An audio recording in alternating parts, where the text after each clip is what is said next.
Welcome to Tech Talks with Kinsoft. Glad to be here. Today, we are taking a stack of really compelling reporting and extracting the most important, actionable nuggets of knowledge for you, the listener. Right. Our premise for this show is pretty simple. We break down the sources, synthesize the noise, and, help you understand the structural mechanisms behind the headlines.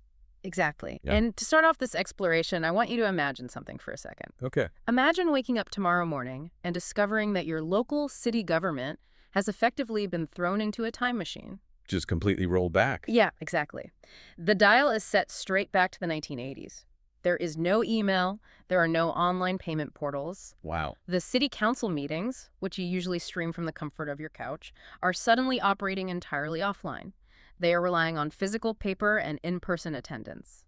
I mean, it sounds like an administrative nightmare, but it is increasingly the reality for local governments navigating modern network architecture. And it is absolutely not fiction.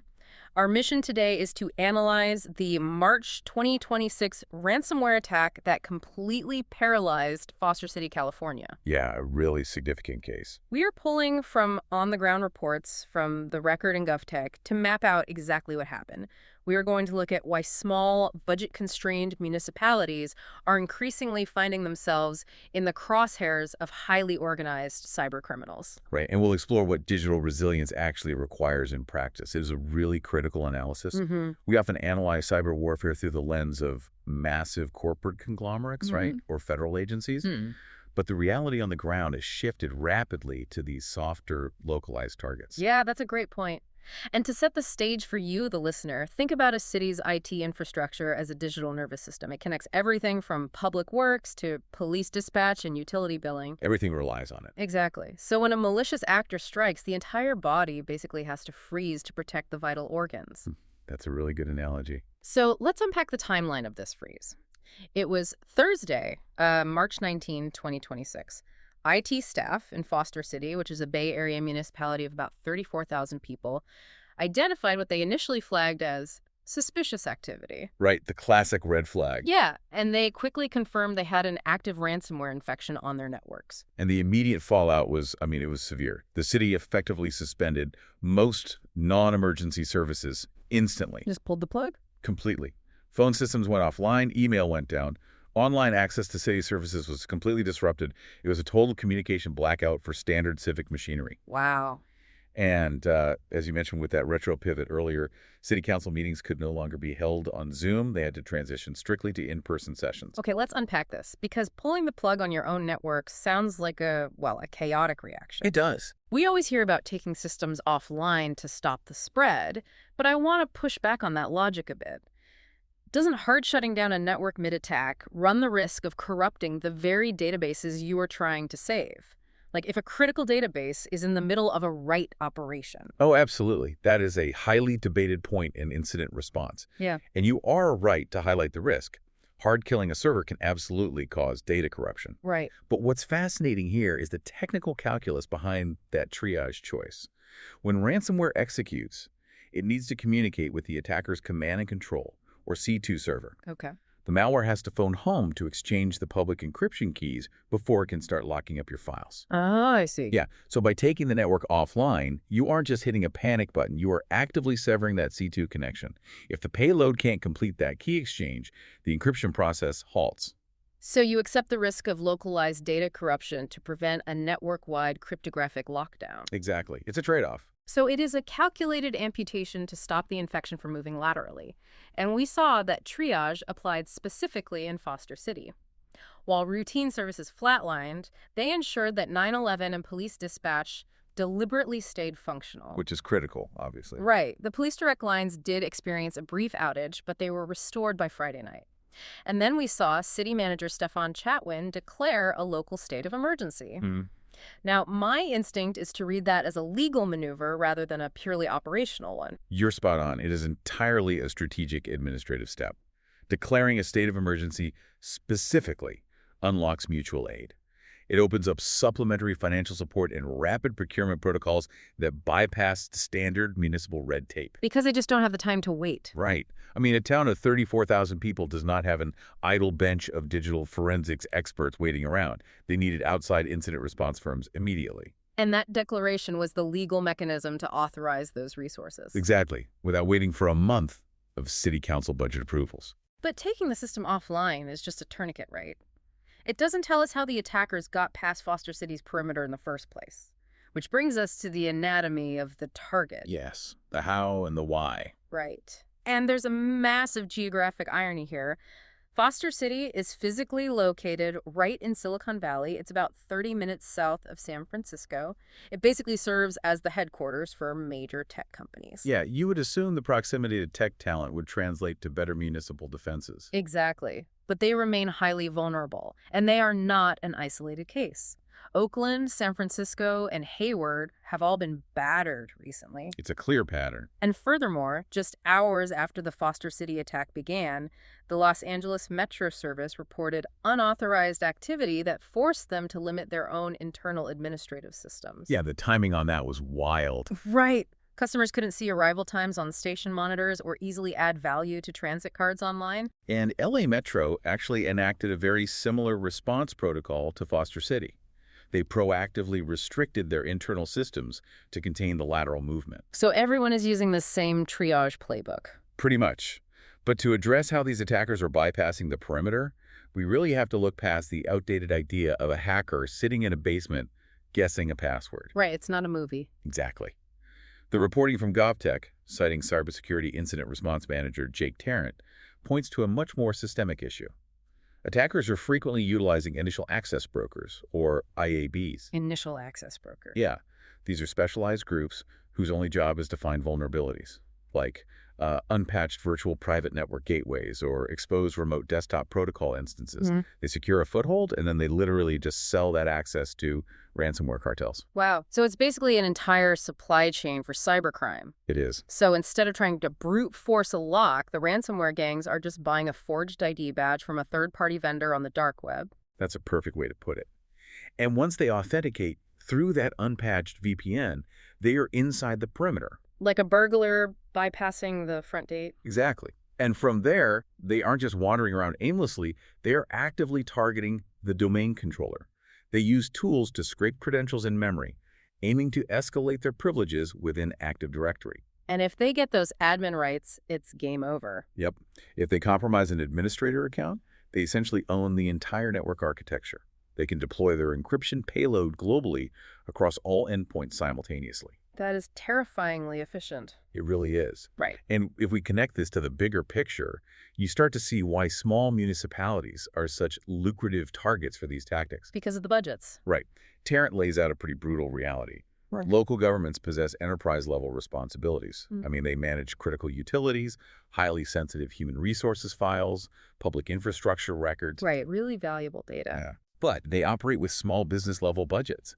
They simply cannot afford to implement comprehensive zero-trust architecture or maintain 247 security operations centers before an attack occurs. So we are talking about a massive systemic resource gap. Huge. I know the Department of Homeland Security recognized this. They offered $375 million in cybersecurity grant funding specifically to smaller governments back in 2023. Yeah, which sounds like a lot of money. It does. But let's run the math on that. If you spread $375 million across the roughly 19,000 incorporated cities and towns in the United States, that averages out to less than $20,000 per municipality. Which gets you basically nowhere. Exactly. That doesn't even cover the salary of a junior analyst, let alone the deployment of enterprise-grade endpoint detection and response software across an entire city network. It is fundamentally a drop in the bucket. A proper municipal security overhaul. Segmenting networks, implementing immutable backups, migrating to cloud-based identity management, that can easily cost a mid-sized city over $1 million.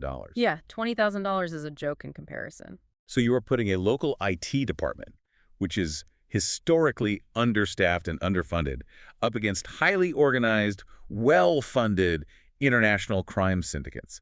Syndicates whose entire economic model is built on weaponizing these exact budget constraints. Which means the attackers are consistently getting through. So once they have escalated their privileges, mapped the network, and triggered the encryption, what actually happens to the public's data?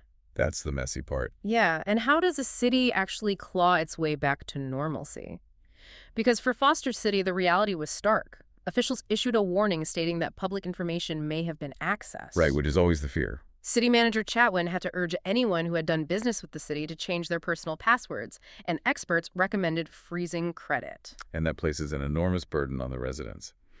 But this brings us to a really fascinating shift in the cybercrime ecosystem. Oh. Yeah, Jay Karen highlights a trend that forces us to reevaluate the extortion mechanics entirely.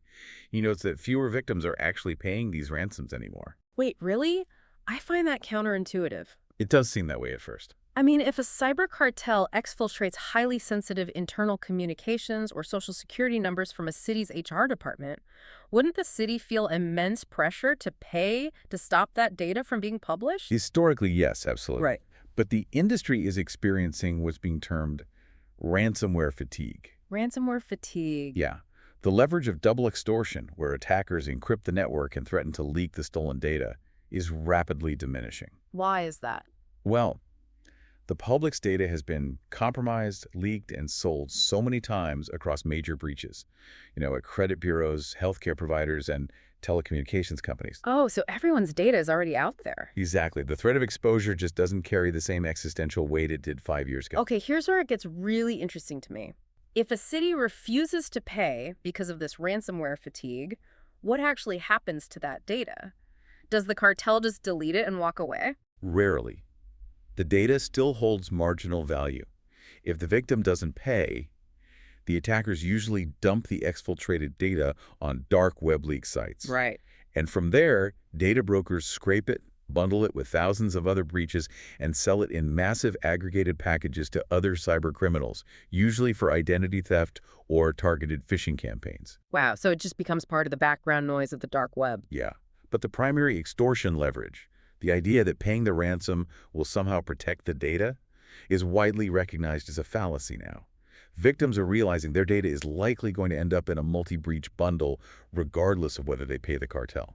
That is a profound psychological and economic shift. Organizations are essentially saying, go ahead and leak it, the damage is already priced into our reality. It's a grim acceptance, but yeah, that's exactly it. But even if they refuse to pay the ransom, the city still has to deal with a deeply compromised infrastructure. So what does this all mean for the actual recovery timeline? It's not a quick fix, I can tell you that. Right. In Foster City, the phone and email systems were finally restored around March 29, which was 10 days after the initial freeze, 10 days without standard municipal communication. And 10 days is just to get the core communication layers back online. Tarrant notes that a return to complete operational normalcy usually takes 3 to 6 weeks. Wow. Why does the forensic cleanup take so long? I mean, if they have backups, why can't they just wipe the servers, re-image the machines, and restore the network over a weekend? Because you have to assume the attackers left persistence mechanisms behind. A backdoor. Exactly. You can't just restore from a backup and flip the switch. Because if you haven't identified exactly how they breached the perimeter in the first place. Whether it was that unpatched VPN gateway or compromised vendor credentials. Right. If you don't find that, they will simply use the same backdoor to reinfect the restored network within hours. Oh, man. That would be devastating. It happens. Yeah. So the forensic teams have to meticulously comb through server logs, isolate the initial attack vector, patch the vulnerability, and scrub every single endpoint for hidden malware or dormant scheduled tasks. And only then can they begin a phased restoration. Exactly. Resilience relies on strict prioritization. You don't bring everything online at once. Foster City prioritized emergency dispatch, then moved to internal communications, and pushed public-facing portals to the end of the queue. It really highlights how critical architectural resilience is before the breach ever happens. Proactive defense is everything. Yeah. If you are a municipality or an organization trying to defend against this, the reporting points to several non-negotiable strategies. First, your backups cannot be accessible from your primary network domain. This is huge. Because if your backups are mapped to the same Active Directory environment, the ransomware will just encrypt those too. They must be immutable or physically air-gapped. Right. And this raises an important requirement for rapid triage protocols as well.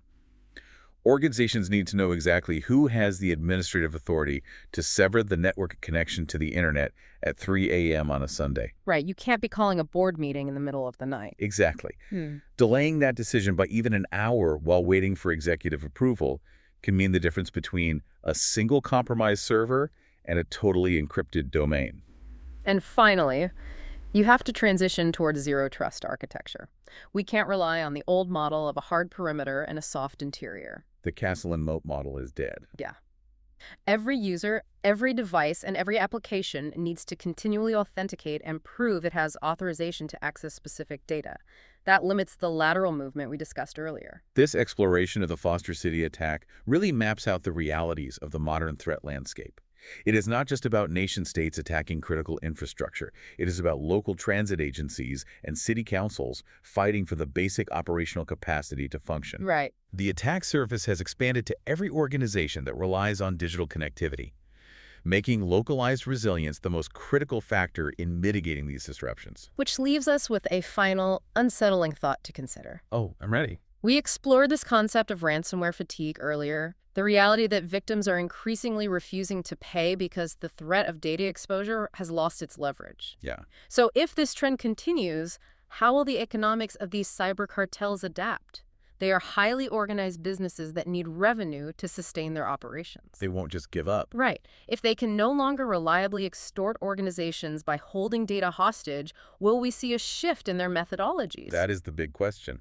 Could we see a rise in purely destructive attacks, where cartels deploy wiper malware to permanently destroy data and brick hardware, extorting entities through the threat of absolute operational destruction rather than data theft? It's a dark evolution of the threat model, but security professionals are already bracing for it. Yeah, it's definitely something to think about.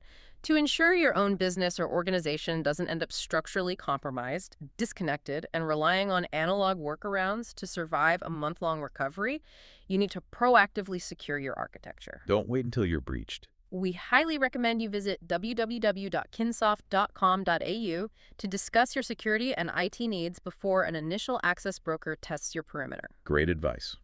Thank you for joining us for this analysis. Until next time, ensure your backups are immutable, rigorously patch your edge devices, and build your networks assuming the perimeter has already been breached. Take care, everyone.